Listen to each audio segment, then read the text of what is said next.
Welcome to BibleSharp. 13 questions, 20 seconds each. Today's topic, Christian apologetics. How sharp is your scripture knowledge? Let's find out. Question 1. According to 1 Peter 3:15, Christians should always be ready to give what to anyone who asks about their hope? A. An answer. B. A blessing. C. A testimony. D. A prayer.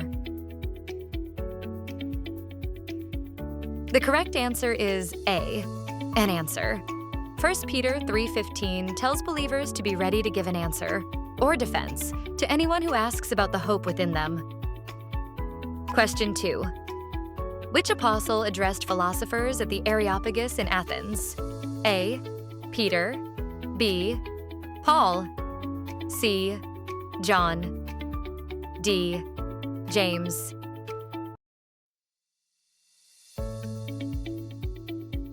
The correct answer is B.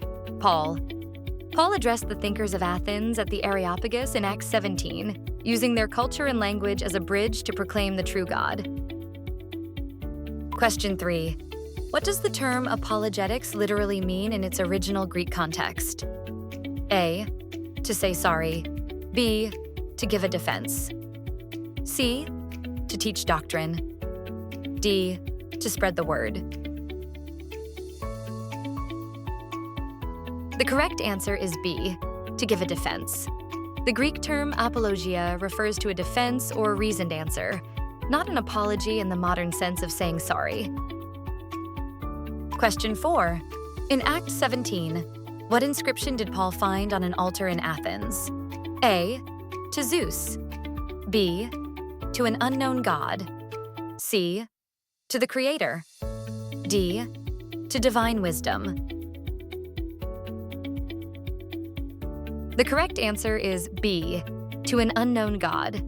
Acts 17:23 says Paul found an altar bearing the inscription "To an unknown God," which became his starting point for preaching. Question 5. According to Romans 1:20, what can be clearly seen and understood about God through creation? A. His mercy and grace. B. His eternal power and divine nature. C. His plan for salvation. D. His love. The correct answer is B. His eternal power and divine nature. Romans 1:20 says, God's eternal power and divine nature are clearly perceived through what has been made. Question 6. Which Old Testament prophet challenged the prophets of Baal to prove whose God was real through a test involving fire? A. Isaiah. B. Jeremiah. C. Elijah. D. Ezekiel. The correct answer is C. Elijah. Elijah challenged the prophets of Baal on Mount Carmel, and the Lord answered by fire in 1 Kings 18. Question 7. What argument did Jesus use to defend his authority when the Pharisees questioned him about forgiving sins?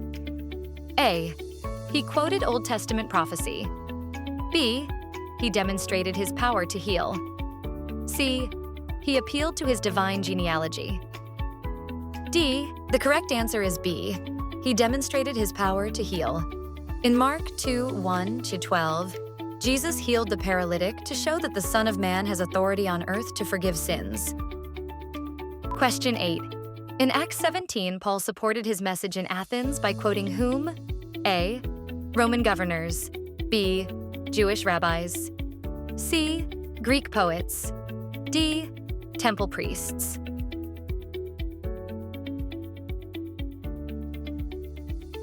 The correct answer is C. Greek poets. In Acts 17:28, Paul quoted lines known from Greek poets to connect with his Athenian audience before correcting their understanding of God.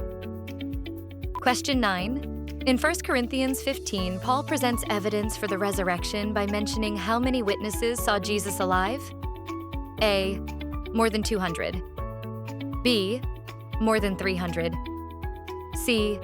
More than 500. D. More than 1,000. The correct answer is C. More than 500. Paul says Christ appeared to more than 500 brothers and sisters at one time, many of whom were still alive when he wrote.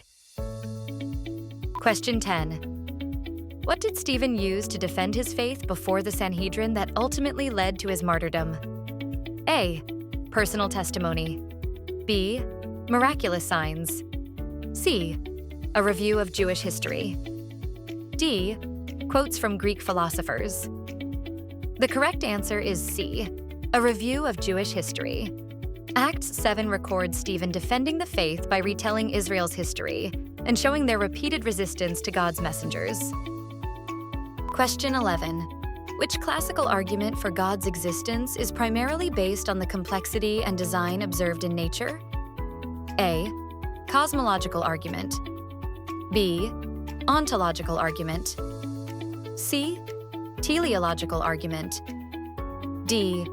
Moral argument. The correct answer is C. Teleological argument. The teleological argument points to purpose, order, and design in the world as evidence of an intelligent designer. Question 12. When Jesus answered the question about paying taxes to Caesar, what object did he ask to be shown?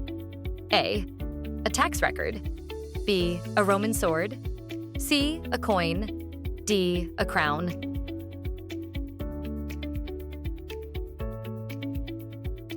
The correct answer is C. A coin. In Matthew 22:19-21, Jesus asked to see the coin used for the tax before replying, "Render therefore unto Caesar the things which are Caesar's." Question 13. Why did Paul note that many resurrection witnesses were still alive in 1 Corinthians 15? A. To show the claim could still be checked. B. To prove the church was growing. C. To explain why the apostles traveled. D. The correct answer is A. To show the claim could still be checked. By noting that many witnesses were still alive, Paul underscored that the resurrection testimony rested on public, examinable eyewitness evidence. How did you do? Drop your score below. If you got 13 out of 13, you are BibleSharp. Subscribe. Stay sharp. Stay in the Word.